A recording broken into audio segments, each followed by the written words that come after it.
Hey, everybody. That is Gary Smith. Hello. That is Kaz Kenny.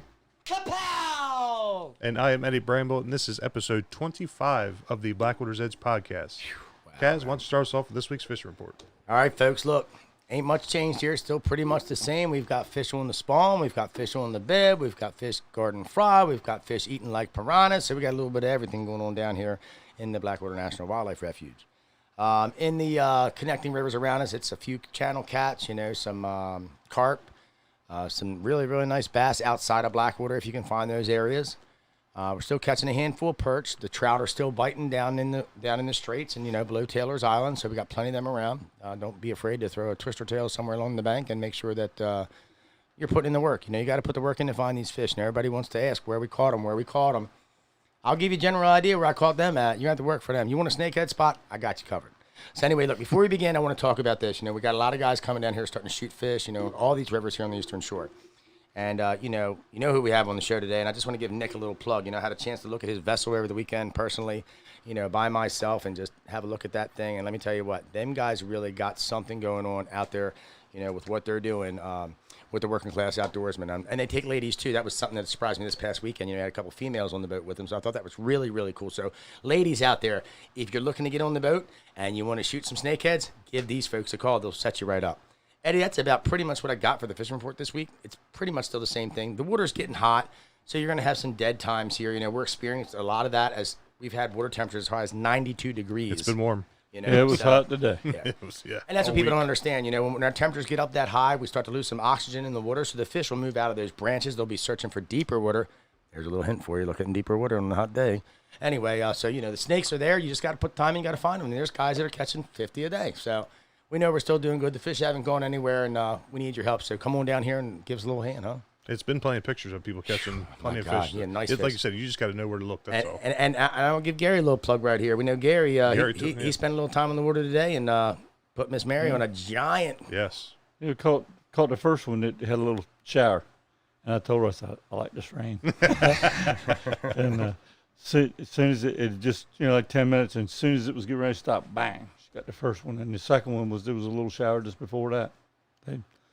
So remember that, They like that noise when it's raining. When the water's hot like this and we get a little bit of a rain or something like that, Pulls it off.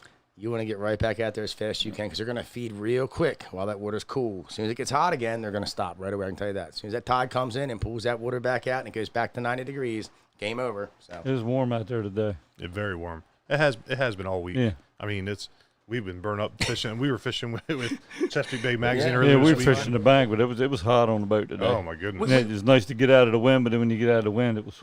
we got to spend some time with some really cool people this week. Oh, yeah. We had Travis and his son Nick out here. We had LJ from GI Jigs. We had Chesapeake Bay Magazine spend the day with us doing some filming. And I want everybody to know we're very blessed to be in the position that we are, to be doing the things that we're doing. And though you see us on here cutting up and acting crazy and having a good time, that's what it's all about for us, But on a more serious note, we're grateful for all the help that we're getting, So we have a lot of fun with what we do, but We do. we take it seriously at the same time. we do. So I think with that, we'll get into this week's guest. Let's do it. So this week we have Sean Russell. Sean, how you doing, buddy? Pretty good. So why don't you tell everybody a little bit about yourself? Well, I'm from the west side, which I guess a lot of people do know, but a lot of people don't. I spend almost all my time down here on the shore. You're down here a lot. Either snakehead fishing, stick of deer hunting, duck hunting, whatever it is, I'm down here. Definitely my home away from home, and hoping to make it home for good Eventually. soon. Yeah, but I caught my first snakehead probably only about 5 years ago. I didn't really get into them when they were first getting around and everything. I was younger and didn't really know much. Didn't really have anybody that was catching them or anything, so I had to do it all on my own. And most of my fishing for snakes is done with frogs. I love the top water. I mean, I just can't get enough You're of the Gary's blow best up. friend. Hey, buddy. I just can't get enough of the blow up, and that's what does it for me. And a lot of the bigger fish. I'm not normally looking to catch tons and tons of numbers. I'm going out there for the big ones. That's how I always was. I like to go out and I like to throw big stuff. I like to think outside the box. I mean, I like to walk on the bridge with that big 14-inch musky plug, and some guy look at me and say, dude, what are you fishing for? That's what I told Mary today. I said, you're going to catch one today. It's going to be a big one, sure enough, 10 pounds, man. And that's the thing we tell people, big bait, big fish, I don't care where you're from, and I would rather have 4 big bites of a 10 to 15 pound fish than 50 3 to 4 pounders all day long. You know, that's just me. I want to clean the numbers up, but Sean, let's talk a little bit about how you got into fishing and hunting. Let's talk about growing up a little bit. Like where did it start for you, and what fueled the fire to bring you to this point? Definitely my father. First time I ever remember going Happy out Father's hunting. Day, Dad. Yeah, for real. Seriously. First time I ever went out hunting was with my father. Definitely. I mean, I remember looking at the foxes, the owls, the hawks, everything out in the woods. I mean, it's just all so amazing and so peaceful being out there away from everything else and just able to clear your mind of everything. Fishing, I can remember fishing since I can remember to talk. I mean, bluegills and stuff and everything like that, but mostly my dad was into bass fishing. So, and on the west side and up in Frederick County, I mean, we were mostly just fishing ponds and fishing for bass and fished the river for smallmouth as well, which that I still can't get enough of. The river and smallmouth and river fish just fight so hard. Living in that current all day long, every day. Me living up in Hartford County, I got the experience growing up, to fish Susquehanna, and we have a real good smallmouth fishery there, so that's good to hear. It's good to hear these guys always start with bluegill. Mm-hmm. It's really good to hear these guys started with something other than snakeheads, when they tell these stories like this. So back to it, Sean, keep going. Right, so I mean, the first time I actually heard of a snakehead was my grandma lived down in Silver Spring, and I forget what the name of the park was, but there was a park down there near Wheaton Regional Area, and there was a snakehead that had been found in the pond, and they ended up draining the whole pond, killed all the fish out of the pond, all because of this one snakehead. And I was like, what's the big deal about this fish? And why do they have to drain the pond and take everything else out of it because of this one fish? And it kind of just made me want to learn a lot more and figure out what was going on. And not only that, but they say how they're these crazy fish that can live out of water and walk on land and do all these crazy things. Eat your dogs. Right, Yeah. eat your dogs, eat your kids, whatever. I mean, like they had a movie that came out in around like 2000 and stuff. Oh, yeah. I was like, damn, these things are crazy. Like I wanna catch a couple of them. I think the biggest thing about that pond over there when they found it is that we really kind of reacted right away, which was good, but we were still at a point that we really weren't sure what the impact was, Right. So I think that the best thing that came out of that was we learned a lot from that, and that being that we didn't have enough data, and we needed to go look deeper than this one pond. We started seeing them in the Potomac, we started seeing them here. We had to look further than a pond. So that pond in its own way was kind of a blessing for us to get the ball rolling in the state. And I think a big thing that people don't realize, we still don't have enough data. I mean, we're far from any conclusions for anything. This is just what we talk about here in Blackwater is what we're seeing right now, the immediate impacts we've seen since snakeheads have been introduced into this area. And I think the coolest thing is, we've been reaching out to the public here recently asking for data. I literally this week have had hundreds of fish sent to me to send to the Maryland Department of Natural Resources for data collection. And that's really what we need in the state right now because we don't have the availability of extra biologists. We don't have the availability of extra money, especially after this whole COVID thing that went down. So we're really asking for the public's report or public's help, you know what I mean? And let us know what they're doing, We want you to report back to us. If you send me a message on Messenger or however you want to get it to me, just send me the data and I'll make sure that we get it up to Maryland, we get it up to Annapolis. Also, I mean, you can check out, I think Joe Love put the website up in his video. Yes. Just, you can submit it right there to Joe and he'll take care of all of it for you. And even with the eye angler app that they're using, you have a place there now that you can gut check or however you want to call it your fish. You know what I'm saying? So that's another way to collect data. So you started out there with that pond, that kind of intrigued you. Right. So that lit the fire. What was your next move? So then, I mean, I wanted to catch one, but I fished for probably 2 or 3 years and didn't catch one at all. I mean, I went all over the place, all over the Potomac, different areas around D.C., all around, and wasn't catching anything.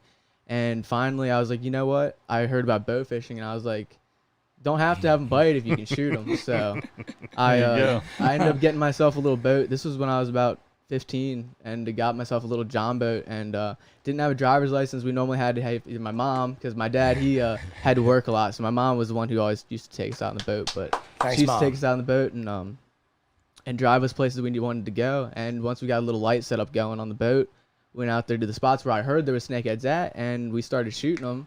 Game and changer. once I started shooting them and seeing like where they like to be at nighttime, I just started going back to those places during the day, and that was it. Stalking. Yeah. So you were able to bring the puzzle together simply by spending a few nights out on the boat, seeing how they move, things like that. Yeah, I mean, I never had anybody ever teach me how to catch a snakehead. Never took me. I mean, I caught the first one on my own, shot him on my own, did all of it on my own. Never had anybody teach me. Never really asked for help. So how did you get over to Blackwater fishing for snakeheads here? How'd you do that? I don't remember how it first started, but I was like, I started hearing about all the bigger numbers down this way and everything like that, and I was like, let's go try it out. So we came down here for one weekend, me and my one good buddy Jarrett, and we went out to Blackwater 335 and just put in. We started fishing around and started catching some fish, and realized that the numbers were a lot higher here, and that we would go down and we'd fish the lower Potomac, and mainly down there, for a lot of guys that don't know this, it's mainly tide oriented. If you're not catching fish, it's because you're fishing the wrong tide. I mean, we only fish a falling tide down there, but here you can catch them anything. I mean, you can catch them falling tide, rising tide, doesn't matter. Clarify that. You can do that once you put time in for a period of time and you figure that out. Sure, yeah, you got to figure out how to catch them, but I mean, you have a better chance of catching them all throughout the day here compared to down a lot of people, and that's why I want to say that. We have guys that are coming down right now, and they're like, hey, I thought there were so many snakeheads, and I came down and didn't catch any. Look, you got to remember, it's all about just what you just said, Sean. It's all about time and effort. It's all about the right place, the right time, and it's all about when they eat, they all eat, I mean, that definitely goes to show, because even looking back at the records in 2012, 2013 is when they were shooting the big numbers of fish down on the lower Potomac, and that's when I started out fishing, and I couldn't catch one.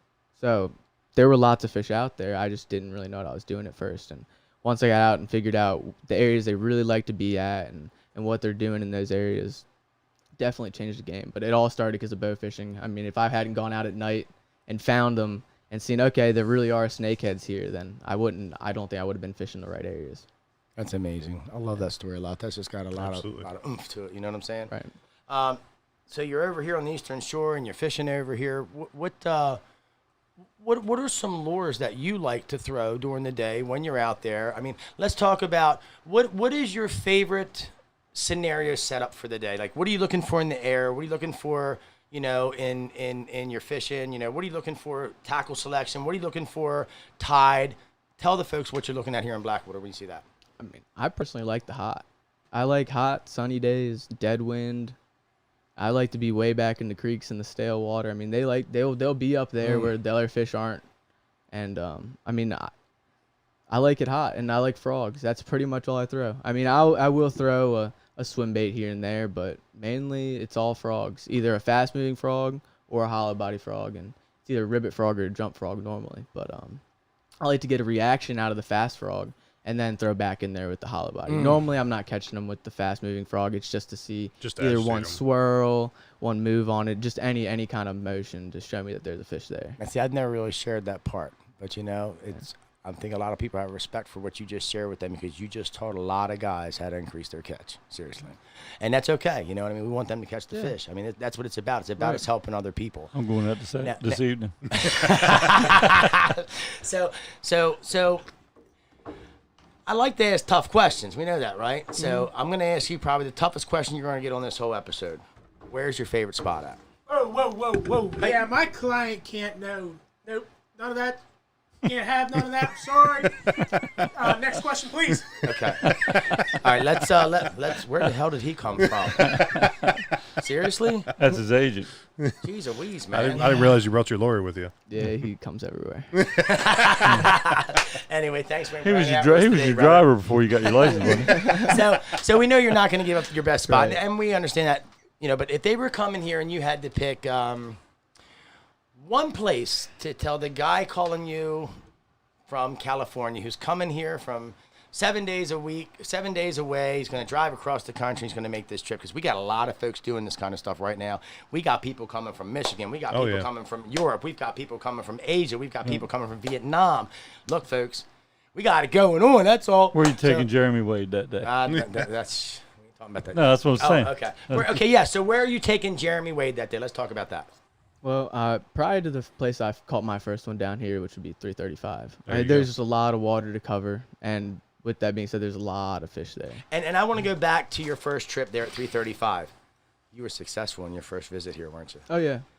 But that was after being successful other places first. Right. And I want to reiterate that for a reason, because we have a lot of folks that come here, and I talk to them like, "Has I been in there 3 weeks, man? I'm doing everything you're telling me to do, man. I see them swimming by me. I see them with these babies. Jeez Louise, is there something that you can give me, like the top secret tip to catch them?" And I'm like, time. Yeah, know? you ain't got to worry about that because I've been struggling the last week or so for myself. Now let's talk a little bit about the setup above 335. What you're seeing when you go there. We've got canals, we've got cuts, we've got stump fields, we've got flooded areas. Yep. What do you look for? I mean, you're a structure guy, or Yeah. are you? I'm out in the middle of the water No. looking around for something out here. Exactly. Structure, like you said. I mean, sometimes it might just be a shallow cove, shallow mud cove where the sun heats it up more, and they're all sitting there on the hump where it goes down deeper, or some cuts back in the frag, or even like you said, the stump fields. They love the stumps too sometimes, and it's just day to day is different. But definitely anywhere back in the cuts, the structure. I think that I stay out of the main channel. Fallen trees. Yep. Absolutely. There's always, you look at however big the dirt ball is on a fallen tree, there's a hole in the water that big. Mm-hmm. And they will lay there on a hot day, man. Gary, what are you doing, man? You guys are like giving up all these secrets already. Hey, It's man. too early. There's in a the lot of show, fallen man. trees. Good God. You know, water's rising, the trees are falling. There's plenty of them out there. Tip number 8,548. Ask Gary Smith. So we know you like the snakeheads. What else do you like to catch while you're visiting here? We know there's a couple other things to fish. I mean, are you strictly, I'm coming over to catch snakeheads? Are you chasing other things while you're here? I mean, I know that I've shared some other opportunities with you other than snakeheads. So at first it was just for the snakeheads, but definitely been going after a lot more of the saltwater side lately. Never really done much saltwater fishing myself, and I'd really want to get into it, and been chasing these so-called red drum, but I think they might be called the red unicorn inside of my book as of now. I don't know if there's really any around, but I think we'll get one day. But well, you know, we've taught you everything you know, but we haven't taught you everything we know. It's coming. Gary's going to take you for a little ride, I understand, and maybe take you guys in to go maybe find some red drum. We'll see. That'd be pretty awesome, but it's going to cost a lot. Oh, it's all right. Okay, 600 a head. And we blindfold you on the way, and you got to turn your phone off. Yeah. We hold your phone until we leave. No, leave your phone at the dock. Right. So, not just fishing, but you enjoy hunting too. Oh yeah. So when did you get your first sick of deer? 2 seasons ago. No, my first one ever was 3 seasons ago. That was before I got any guidance. Me and my one buddy Jarrett had heard about the whole sick of deer thing going on, and we came down and the Marsh Ghost. We just walked out into some piece of public and ended up getting a hind that morning. It was kind of just bare luck. I mean, we just walked into somewhere. We didn't do any kind of looking before that. But there's the man with the experience. Yeah, well, I do agree. It is a lot of luck. It is a lot to it. I'll tell you what, your skills have gotten really good. I mean, we've been watching you the last 2 years with your Sitka hunts and what you're doing. I mean, you're definitely doing a little bit better than you first started out 3 years ago. Right. When it comes to deer season anymore, I think last deer season I hunted maybe 2 weekends for whitetail, and that was during like the peak of their rut. Yeah. Every other weekend was spent down here chasing Sitka deer. I mean, it's just nothing compares to it. The smallest little hind can walk out, and I'm shaking more than any whitetail buck that I've ever shot or seen. Isn't that crazy? That's when you know you're still doing it right. Yeah. I always tell people if I get up and I ain't got the enthusiasm when I climb out that bed, I'm done doing whatever's got me down. You know what I mean? Right. Yeah, it's also the scenery. I mean, it's so beautiful down in the marsh. Now, what as far as other kind of hunting, you do any other kind of hunting, ducks or anything else here? Ducks. I don't not really geese, but ducks for sure. Wayne helps me out big time on ducks. Your lawyer, Wayne? Yeah, he's my lawyer. What is your favorite thing about duck hunting? Just going out and hanging out and being able to talk with your buddies and just not having to sit there. I mean, I love deer hunting and being quiet and enjoying the environment, but I like to hang out and talk with my friends and have a good time too. Yeah, and duck hunting, you can do that. That's the main difference between deer hunting and duck hunting, really. You got to be quiet. Yeah, I mean, one's a social hunting adventure, and the other is a solo. And Kaz, you're not much for the solo. You ain't got to be quiet. I can't be quiet, so I ain't no good at deer hunting. Well, you know said it. Didn't you say earlier that you were fishing before you were talking? Kaz was talking first. Yeah, Gary's only kicked me like 19 times since we started this podcast today. So just this week. Yeah, you ought to see all the stab wounds from last week when I got home down on my legs, man. You can't see that. No. So we know that. Let's talk about the bow thing. Let's talk a little bit about, what you guys got going on. Yeah. Let's talk about what services you're offering. Let's give Nick a little advertisement here and let's help him out. So tell us about the rig. Working Class Outdoorsmen, Captain Nick Mather. We slaughter the fish, night after night after night. I mean, we're seeing anywhere from 50 60, 70 snakeheads a night on average. And I mean, depending on how good your shot is, you can kill a lot of them. I mean, there's shallow water, clear water, lots of them. And not just snakeheads. We shoot carp too, and goldfish, which is really cool to get after, and also catfish. And a lot of people say, like, what do you do with the carp and everything? And we like to use them for catfish bait. We have a lot of guys who do catfish charters, and we give them the carp to use for catfish. And there's other people. Some people do eat them. I mean, I've heard they're good. Oh yeah, gefilte fish. You know what I mean? That's a big thing in the Jewish. You know, with them people. I mean, they love it. I mean, my cousins. I got some family, and every time they celebrate whatever the holiday is, they ask me, "Can you get me 4 or 5 to 6 pound carp?" They don't want them real big. You know. Well, it's because they live so long out of water. Because the fish has to be blessed, and he's got to be alive. Oh, I didn't realize that. Yeah, that's why they're such a good fish for a gefilte fish, because they live a long time out of water. I always wonder why I probably brought them use in coolers. snakeheads now. I always wonder why I brought them in coolers. You know. How about that? Yeah. But a lot of people, they always like rag on bow fishing and say it's so easy and it's not a sport and everything like that. But not only not have that here, but for anybody who would like to think that, I'd challenge you to go out there and try it, because it is fishing. You're not going to kill everyone you see. You're not going to kill everyone you shoot at. And if you are, I mean, I've never seen that happen with anybody. So I wouldn't believe it until I seen it. So you guys have taken quite a few people out. Yeah, this year's been really busy. Let's talk a little bit about the boat. You know, how many people you can handle. I mean, the space, it's very big and very spacious. I got a chance to see it over the weekend. 28 feet long, has, I think, 42 lights corner to corner. Normally he likes to do trips of 4 to 6, but I think he can take up to 7. But 4 to 6 is what we like to do. And your trip of 4 people runs you about 700. 6-person trips about 900. That's fair. So nothing crazy. You're out there all night. It's fair. All night long, all gears included, fish cleaning included as well if you need it. I mean, you're gonna have a blast. We are gonna put you on the fish. Do you have equipment? Oh yeah, all gears included. Cool. Arrows included, bows included, everything. Yeah, that's everything's more than a fair included. price. We also have spears. We have another toy that we'll get into. I like the spears. Gary, you were talking about spears before the podcast. Yeah. I just lost the head off my. I had a gig that's 7-prong, and don't tell them the whole new design. Well, the new one's 7-prong, but I bought it from a different company. The new one's about as big around as a 2-liter, or as a 1-liter bottle. The old one was probably almost as big around as a 2-liter bottle. So the new one, you get more tons into the fish when you stab them if you hit them. It's closer pattern. Yeah, makes sense. So. And earlier you were saying about taking women out and everything. I mean, it's more than just that. You can take kids out too. I mean, if you want to make it a family event and take your whole family, we can do that too. I mean, you can crank the bows down to a low poundage to accommodate children or women who can't draw it as much weight as other people. And sometimes you're shooting such shallow water, you don't want a high poundage, right? Because otherwise you're going to be getting stuck in the mud every single shot. So when that happens, what do we do? If I'm out there and I shoot one and it's not set right and I go into the mud, does that mean I got to jump in the water and pull the air out the mud and get it, or what? That's normally my job. Or that's what I want to know. No. If Kaz is going with you, that's his job. That's why you got an agent, man. I'm making sure, you know. Right. So, you guys leave in the dark. You stay out pretty much till when? Yeah, normally go out right at sunset, right before it gets dark, and normally stay out till around 2 in the morning. But, I mean, sometimes we go a little longer, sometimes a little less. I mean, it depends. Some nights you shoot all your fish in an hour, and you're already worn out. You might have shot a couple hundred shots already, and you might be done. I'd be happy with that. An hour, and my arms hurting ready to go home. Just out of curiosity, what's the average success rate if you shoot 10 times? For me or for a beginner? Well, both. Yeah, let's talk about the beginner, what they can expect. Let's talk about what the seasoned bow shooter might expect.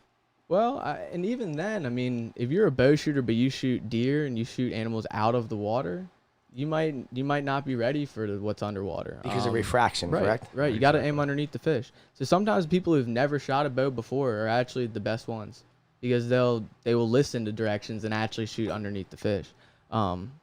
But it just depends on how quick you get a hang of it. I mean, some new shooters will hit 50% of their fish.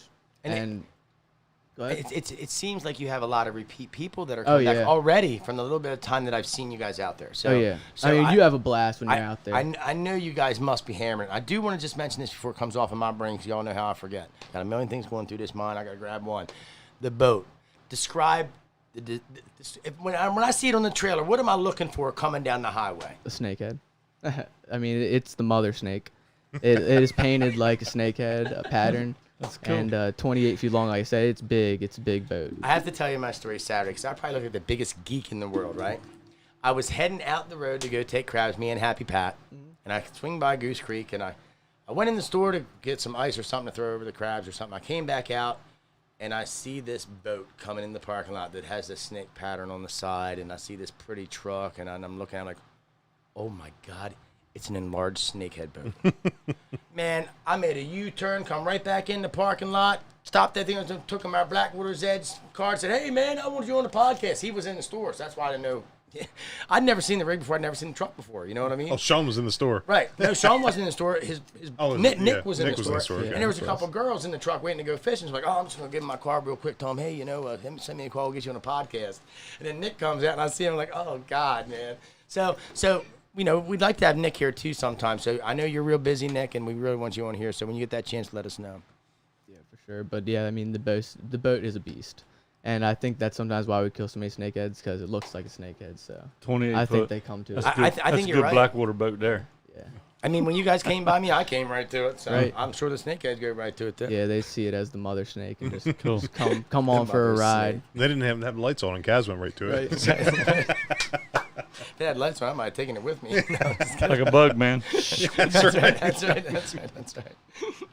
So, let's talk about some of the brands of the bows that you guys use. I mean, what kind of stuff are you guys using out there? He's shooting RPMs, lever bows. If most of you aren't familiar with it, it's kind of a mix between a recurve and a compound. It has lever system instead of wheel system and pulley system or anything like that. But they're good for snap shooting, because a lot of your shooting at night is just quick shooting. You're moving the whole time. You might not always be moving fast, but sometimes the fish are swimming fast, and you might just have to swing and take a snapshot real quick, and that's what those kind of bows are good for. So it's almost even more reflex shooting than aiming and shooting. It's more instinctual than anything. And the way you're describing it, it's more challenging. Yeah. Oh You know yeah. what I mean? So again, let's go back to the guy who says bow shooting is for sissies. Right. Okay. I mean, a lot of the guys see the videos of the snakehead just sitting there and not moving, and some of them do, but not Again, all of them. I want to go back to everybody that says it's easy. Yeah, now it's we're dealing not. with the quick snap. Right. You're moving constantly. So this isn't something that these guys just going out there and just wrecking a million fish a night because it's so easy to do. Right. I mean, our best number night this year was 53 snakeheads, and that was with a whole group of guys who shoots multiple times a week. So I mean, we're doing pretty good. But I think even for first-time guides, he's had a couple really good nights where they're shooting 15-plus snakeheads a night, and that's first-time clients. So- Not including carp, and I think that too. But So you're shooting Tim Wells style rather than Levi Morgan. Yeah. Right. So when you're aiming, how far beneath the snakehead do you have to aim for that to account for the refraction on the water? definitely depends on water depth. Right. But normally for a snakehead, we're shooting them pretty shallow, only about an inch Yeah. under, maybe right on their belly line, Okay. or like an inch underneath of them, maybe 2. But that's only for like a foot to 2 foot of water. But there's sometimes we'll be shooting carp and catfish in 6 foot of water, and you're having to aim a couple Right. feet underneath. Change the them. whole Yeah. whole game. Oh, wow. I never thought about that. Yeah, and especially when, I mean, you might start out the night shooting snakeheads and then go shoot carp and catfish in deep water, and that changes the whole game. You- So you you, turn you to hot also, I garbage. guess you need to know how deep the water is too to know. Right. Yep. Yeah, you definitely got to have a kind of a feeling on how deep the water is, so you know how far to aim it. Like how fast that duck flying. Yeah. Right. Yeah. Yep. You Gotta guys lead have a depth finder on there that Uh-huh. kind of lets you know Yeah. how deep you're shooting. Right. Normally, yeah. I mean, normally the water's pretty clean when we're shooting, so you can kind of judge it and everything. Right. And it's like I said, instinct. I mean, once you shoot a couple of shots, you realize, oh, I'm hitting high or oh, I'm hitting low, and you make a little bit of adjustment. It's like casting a bait carrier. So once you Right. get past the bird's nest, you're good to go. You Right, know what I right. mean? So don't laugh over there. Putting I them pulled in the magnets. parking lot. I seen Wayne out there picking out a bird's nest off of a loose reel. I said, man, I really love that reel. He looks at me and goes, oh, really? I'm like, yeah, I love that reel. It's funny. So Sean, where are we shooting these snakeheads? I know we're talking about the Potomac, but to the client, is there any opportunities other than the Potomac or? Yeah. Nick runs most of his trips on the Upper Bay area, Okay. Susquehanna, and all around the Susquehanna River. So most of his shooting is up there. He does move around a little bit. I mean, if you want to go shoot stingrays, we'll do that as well. And if you want to shoot somewhere else, like if you want to shoot gar, there aren't any gar on the Upper Bay, so we'd have to take you down to the lower or something for that. But yeah, most of Nick's shooting is up on the Upper Bay. It's not on the Potomac, nor is it on the shore. So Well, probably I would think for a beginner, stingrays would be a little easier to hit. definitely a lot easier to hit. And Not what your manager says. my manager was hitting them. He says he was throwing arrows at him and hitting them the other day. So I don't know. I believe it. So I believe it too, but they are definitely. It's a easier to bigger hit. target. It's round. Yeah. Yeah, right. Yeah. So let's talk about the new adventures for you guys and what's unfolding with you with your new piece of equipment. And I mean, I don't know how much I can talk about it. So let's talk about the blowgun. I'm just going to leave it there. We can talk about what you want. You know, we can talk about, that you guys are working on some designs. You guys are marketing some stuff up. That you guys are looking for a market. Right. So this would be a good way for you guys to just do some introductory stuff about that blowgun. Tell us about what you guys been doing at night with this blowgun, man. Yeah, the blowgun, it's more of a fun thing to do than you don't go out and shoot the crazy numbers and everything like you do with the bows. But it's a fun thing to do, and you go out and I've kind of modified the darts that come with it and modified them to hold fish a little bit better. And we go out and we shoot some snakeheads off the roads with just headlamps and stuff, and I mean all over the place. So you can't tell any spots for that, but you just got to go find some water near the side of the road and go see if you can find any snakeheads. So the blowgun, in my opinion, just watching what's going on and hearing the percentages, I want to say that just sounds like so much more challenging and so much more fun. Like, dude, I started thinking about throwing stars after I saw the blowgun. I was like, man, I wonder if we can get throwing stars on a string, man. Chuck them things that spin through the air on a free bearing or something, stick the snakehead, and we pull them back out. You know what I mean? Ninja snakehead. Huh? Right. So I mean, this is cool. That's what I mean. All these guys are coming up with new ways, jugs. Fun ways. I mean, they're using jugs out in Blackwater that are laundry detergent jugs, tying a rope to it that's a solid piece of nylon and trying a big shank hook on it and hanging a carp off of it. That's some pretty neat stuff. I mean, so what is your percentage you would say at night when you're shooting a blowgun? 10%? Yeah, probably. Yeah. I mean, probably pretty low like that, yeah. What is the biggest snakehead that you've been able to corral out of the bank with that blowgun? My biggest is a 5-pounder with a blowgun. Oh, but that was fun. Yeah, it was a lot of fun. It took a little while, too. I mean, it definitely ran about 50, 60 yards of line out at one time. It's got to be so much fun. fun. Do you have the line attached to the to the blowgun? Yeah, we actually have half of a rod attached. There you go. Yeah, so. Well, try that. I've got a blowgun. I used to be pretty good with it. I got to give that a try. The hardest part for us was finding a dart that would hold the fish on there well. It's not hitting them. Hitting them is the easy part. It's getting them to stay on the dart. So I guess the biggest thing is getting that dart through the fish all the way. Good penetration and then good barbs on the dart, and all of our darts as of now are being handmade and everything. So when you can't drag them in, you got to play them. I'm sure. Yeah, you yeah. gotta I wear mean, them out. the 5-pounder probably took 5-10 minutes. To I mean, you guys have been working on this for a little bit now, so I think the customizing that you guys are coming up with and the availability that you're going to make available to those people, that's definitely going to generate a lot of sales for you guys. I think this is going to be something that's real challenging to the avid snakehead hunter, and they may want to try that. Oh yeah, for sure. So Gary, how long have you had a blowgun for? 30 years, man. I'm just waiting because if I'm sitting down eating lunch one day and I start getting pricked, I know what's going on. Oh, you'll know when it hits you. Trust me. They're like a little needle, man. It's quick. Don't worry. I don't even want to say this, but I just had a thought of Gary in the tree with a blowgun over top of a sickle on a corn pile, man. It's illegal, man. Can't do it. I know you can't do it. I but thought I'm just about saying, how challenging would that be? So. I've seen Tim Wills and his brother shoot bullfrogs with him. I believe it. So, how busy are you guys? I mean, do we have openings available? How far out are they? There's openings available. I mean, Nick will go out just about every night of the week. He tries to give himself 1 or 2 nights that he doesn't go out, but he'll accommodate you if you want to go. Let's just put it that way.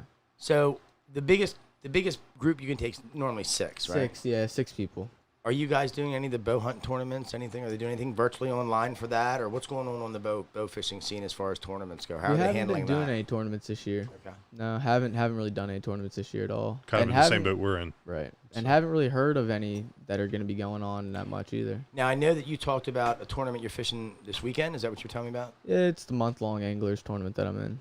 Okay. So where are you sitting right now in your standings with that? Do we even want to know? Nah, I don't think you really want to know. You better get it done, son. That's all I got to say. So. Well, that's crazy because this time last year, I can't remember if it was the second or third tournament of last year. It was that second was and third. that's Yeah. okay. Well, the second was my first one that I came down for. Right. It was pretty crazy. I actually didn't plan on killed it, fishing though. any of those tournaments, and I just happened to have a free weekend and heard there was a tournament going on and came down to fish it and blew it out of the water. Yeah, but that was the same time last year's now, and I can't. Struggling right now. I'll tell you what, you are a threat on the tournament scene. You're a threat in this refuge. And what folks really need to do is they really need to understand that guys like you, guys like Wayne, guys like Dixon, guys that are from here that are harvesting fish and the numbers that we're doing, you know, we're part of the team. We're part of the people that are making a difference. You know what I'm saying? Right. So we're grateful for all that you've done here, Absolutely. you know, as far as, you know, with helping us and helping you. I mean, it's all teamwork, you know what I mean? It's all one big family. I think Wayne's just lucky that you only came in the middle of the year and weren't here for all 4 tournaments. He might not be having that belt. So the iAngler tournaments, you know, they're coming up. I want to talk a little bit about that. You know, if you haven't had a chance to sign up for CCA, you know, get a chance to go over there and register up with them. They've got some absolutely some great opportunities for you this year. You know, some stuff, some great sponsors. And Dave Strosky, you know, just reach out to him and he'll be able to help you with anything that you need as far as that goes. You know what I'm saying? So just wanted to plug that real quick while it's on my mind too. Sean, what is your goal for this year? What's Sean's goal on the snakehead front for this year? We're talking snakehead? Yeah, we're talking anything for this year. No, not anything. I'll take $5 million. You know what I'm saying? Well, Cicadere is on my mind for this year. But, so what snakehead wise, what is your goal this year? What do you want to do? And Sicko. Snakehead wise, to catch one 15 pounds or bigger on the rod. My biggest that I've ever shot with my bow is 17.4. So I've shot a pretty big one. I've shot multiple ones over 15 with the bow, but never have I landed one rod and reel over 15. So you know, I think that's like the biggest thing that these snakehead guys are really trying to figure out, myself included. You know, we know these fish are there. We see them in the nets. We see them every day. We just don't see them coming in. You see one here, you see one there. You know, I know every now and then somebody might not want to post their catch, you know, but think about this for a minute. How many fish do you really see hook and line wise? 14, 15, 16 pounds. You know what I'm saying? So I think that we've cracked the bow fishing scene. Mm-hmm.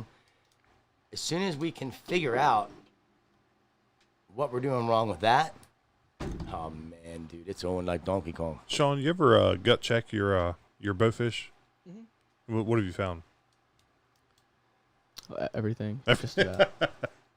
I mean, tell us some of the things you found this year in those stomachs. We're not asking for any secrets. Yeah, just some spots general or anything things. like that. Yeah, I mean, I have you seen ducks? Have you seen muskrat? Have you seen ducks. snakes? Have you seen birds? I have not seen a muskrat yet. That is one thing I'm surprised I haven't seen. But ducks, turtles, all kinds of fish species.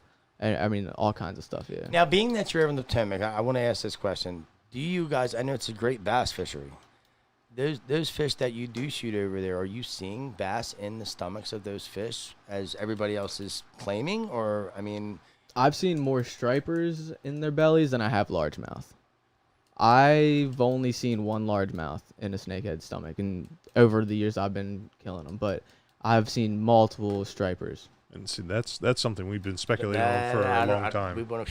We're working on that right now with the state. So, well, you know what? Forget it, Eddie. Let's just go and talk about it. Go ahead. While we got the opportunity, go ahead. No, all I was saying is we've been talking about this for the grass almost 2 years now. Right. But we've never had any hard data on this yet. Right.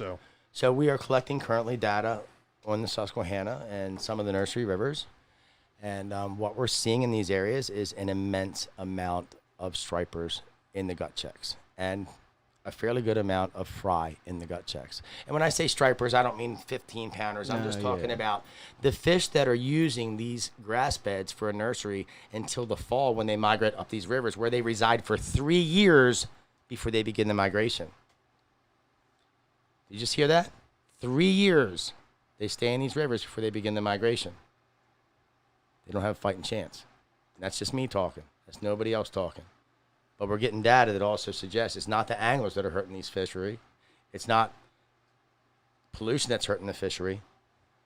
We're seeing some other things, and it's really, really scary. So I can't get into all that with us yet, but we do have a lot more data that's coming forth here in the recent near future.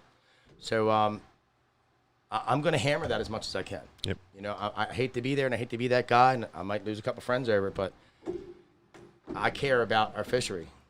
And not just our fishery. I care about your fishery too. I really do. So no matter where you are in the state, if you're having problems with trash, traffic, things like that, let's figure out how to handle it, because we're not going to stop it. You're not going to stop it up the bay. You're not going to stop it in the Bush River. You're not going to stop it at all these marinas, these guys that want to go fishing. The worst thing that we're doing right now as a community is not working together. Exactly. That's the whole thing about this entire scenario with the rockfish, is it's almost become the waterman versus the recreational angler, and that's not even what it is. No, we don't think it's that at all. Right. So we don't want that to become politics like the rest of the world has. We want everybody to be working together to create a sustainable environment. And that's why we're asking the public to do this gut checking, because as the public does this gut checking and they're putting this data forward to us, it's educating the public firsthand, and they can see what exactly is in the stomachs of those fish. Oh, a lot of snakeheads too. Oh, right. Yeah. And when the people say to me, I caught my snakehead and there was nothing in it, well, the reason you caught the snakehead is because it had nothing in it. It was hungry. Right. You know, and Gary can tell you about the digestion. So, you know. 24 hours. If he eats something today, you catch him this time tomorrow, there's going to be nothing in his gut unless he's eating in the meantime. The woman we were over to Key West, the guy called one, it's 2 feet long, and we went back and asked him, could we gut check him? And it looked like a little balloon. It's his whole gut. It was just nothing but air, and it wasn't anything in there. I mean, I took it and wiped it, and it was just like an empty sausage tube. I mean, what you got to understand is a lot of times when I'm in areas and I'm on the bite, and I mean, when I've fired them up with minnows and I've got them chewing hard and I can't get them to stop like piranhas, you know what I'm saying. So this whole gut check thing, you know, the state's going to have some stuff. The good news is that the public gets to see what's in the stomach of the fish they're catching, and you can be able to make the determination of whether you think we need to do something or whether you think we just need to let them go and let them grow. Okay? So I hate to say it like that, but we're not in that standpoint here anymore. You know, we always advocate for angler's choice, but we're also trying to advocate for what's responsible for the entire environment. Yes. And that's exactly it. The whole angler's choice thing, you all know that I'm with that too. Yes. My whole thing is that I just wanted to make sure that everybody understood that. Yeah. I mean, we all have that feeling. I fish with people every day that throw their fish back, and we're still good buddies, you know. The bottom line is, if you see something, say something. You know, if you don't think you have a problem, then you know better than I do. I don't fish your fishery. We would never advocate for the waste of fish. Right. We don't want you to just kill them for the sake of killing them. Kill them to eat them. Yes, I have friends that tell me, you know, I'm not just killing a fish to kill it, and I get it, man, and I'm with you. You know what I mean? So I get it. Yeah, it's just, and the nature thing too. I mean, it's like today. Mary Harshman went out with me today, and I know at least 7-8 times she told me how pretty it was back there, and gave me a hug and thanked me just for taking her.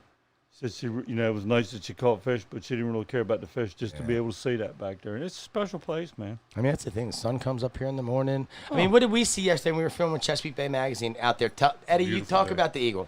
Talk about the eagle and the osprey, what we saw there. So I can't remember who called it first. The osprey had the fish swimming off with it. So the osprey had it first, and the eagle, this bald eagle, came out of nowhere. I was like, no, that's going to be my fish. And they fought over this fish for it had to be a good 15 minutes. And it was just amazing to see these two going back. Well, the eagle kind of bombed him and made him drop it, and then the osprey took off after the eagle. Yeah. Oh yeah, the that's roles my reversed. babies. That's my baby's food. And took off. It was on that eagle too, buddy. I was watching the eagle the other day on the Wildlife Drive, and it was swooping down trying to jump the ducks up. I don't know if you've ever got a chance to see that. I see them do it all the time. But you know, they'll come out and they'll go over that pond and they'll dive bomb that pond, and they'll just swoop right in there, and they'll hang their talons out like that. Not that they're even getting anything, just to scare one up. A lot of times you'll see them working together as the pair. You know, the female may come down, and as soon as she pushes them up, then boom, the male comes in and crashes that bird right in the middle of the air, and boom, it's just an explosion. They feast on those RSAs when those guys turn those ducks loose. That's exactly what they do. Bad day to be a duck. All right, so one last thing though.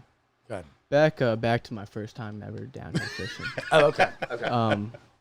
Yeah, I mean, I did forget to give one person a little bit of credit for everything. Definitely helped me win my first 2 tournaments. I mean, without them, I would never have found that spot to fish. But Mr. Z-Man, I don't know how to pronounce his name though, but Zelko. Cortec or something like that. You know. Psycho. Yeah, Zyko. Yeah, he helped me out big time and took me out here the first time though. But yeah, he doesn't seem to like me much anymore because I keep and kill a lot of snakeheads. I got you.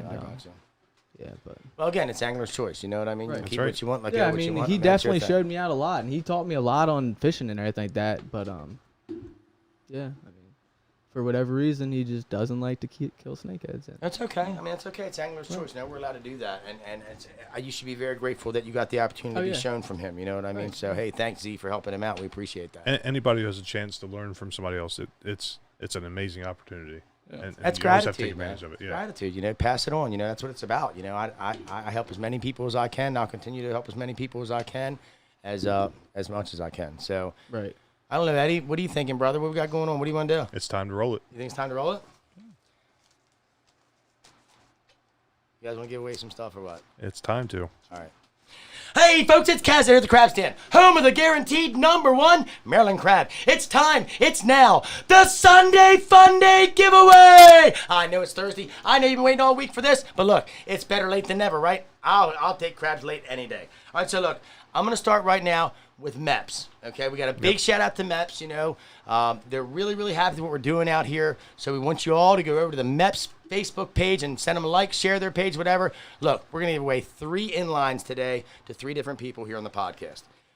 Tracy Ours or Oars. Kapow! I'm not sure how we say that. Tyler Mullenix. Kapow! Charles Weaver. Kapow! All 3 of you are going to get a MEPS Aglia, okay? We got it in the original. I got it in Tandem. the Baltimore Oriole. I've got it in chartreuse, single hook. So you guys can have one of those 3 baits when you come here to the Wolford Store. Make sure that you get one. Let's see what else we got. I've got, for the crab stand, look, I'm going to give away 5 people 1 dozen crabs, man. That is just crazy, right? That is nuts. They don't call me that crazy crab guy for nothing. All right, so look, I'm going to give Chad Moore. I'm going to give Cynthia Oler. I'm going to give Tammy Sutton. I'm going to give Richard Spiraw, Speraw. I'm going to give Sheila Msesele. All you get 1 dozen mixed size, live, 100% guaranteed Maryland crabs out there at the crab stand. Look, my good friend Eris Matos at wickedstickers.com. If you need stickers, you need cups, you need anything for your business, pens, vinyl, anything like that, reach out to Eris. He'll get you straight. Check out his Etsy page and what he's got going on. He's got a lot of products available. Eric Rummer, Rumer. You're going to get a free crab stand t-shirt this weekend at the crab stand. Look, my good friends over there at Stonebridge Grill. Mitch is over there cooking up all kinds of stuff, making soft crabs. We're going to have snakehead on the menu there very soon for him up there in Parkton. And look, folks, Indoor dining starting soon. Yes, indoor dining starting soon, and here at the Wolford Store also. Yeah, that's right. So look, get over to the Stonebridge Grill, get some of Chef Mitch's fine eats over there, and I'm loading him up with a bunch of soft crabs this week. So Nancy L. Goodman, kapow! You get that $20 gift card from Stonebridge Grill. And you know, Eddie, I've been thinking about it. You know? Wait. One more. Let me guess. One more. You know? Sorry, but we have no AC right now, and I'm burning up. And there's your #1 fan right there. Here is my #1 fan, right there. All right. You know, I've been thinking about this long and hard today, and actually, before I do that, I forgot one more thing. So we had our seasoning contest, right? Oh yeah, that's right. So here you go, Mr. Chris Meister. You will get a bag of this Venom Dust. So that's what we're going to call our seasoning, the Venom Dust. So you won that, buddy. Kapow! And before we finish, the one last thing. I know that I'm grateful for everything that we've got going on out here at Blackwaters Edge. And I think that everybody who's watching the podcast and everybody's paying attention, I think they're very happy also, you know? So we have I want to call it an attitude of gratitude here, especially this week after this successful week and everything we've done. So Angela Sheeler. Kapow! Hit it again, Eddie. Kapow! One more time, Eddie. Kapow! I'm going to give you a half bushel of mixed 100% guaranteed Maryland crabs, baby. Kapow! Kapow! Kapow! Have a great day.